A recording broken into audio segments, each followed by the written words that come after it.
So Rodney, I know you have a couple of really interesting quarantine cases that you could share with us, the use of SAA in these specific quarantine cases.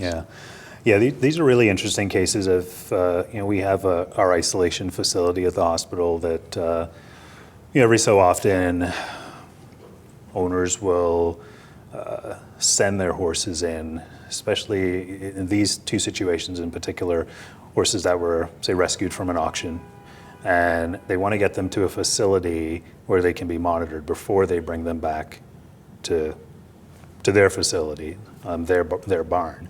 Obviously, the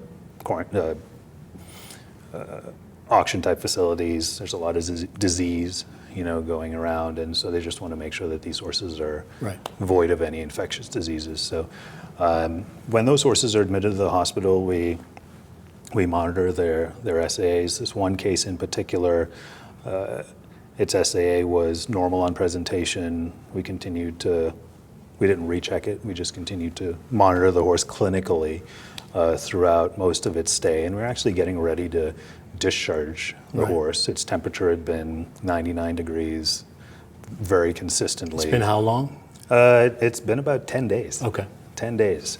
And we checked its SAA, prior to wanting to discharge it, and it was 3,000. Wow. So then I went to the lab and I said, you need to recheck that. Sure. They ran it again, and it was still 3,000. Right. So we held the owners off, said, don't come pick the horse up. Let's just see what's happening here.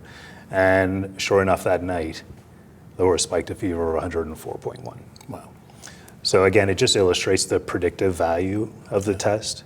The fact that there was such a significant rise prior to the manifestation of any clinical signs. And that horse actually turned out to be positive for adenovirus. That was confirmed via PCR. So just another illustration of the predictive value. And then also that, you can get a rise with viral infections and not just bacterial. And prior to SA, you would have released that horse potentially. That horse would have been home. Spreading adenovirus. Potentially, yeah. Potentially. Yeah.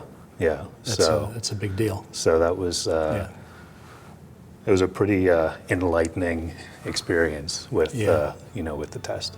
Great. Yeah. That's great. Thank you so much. Yeah, thanks. Yeah.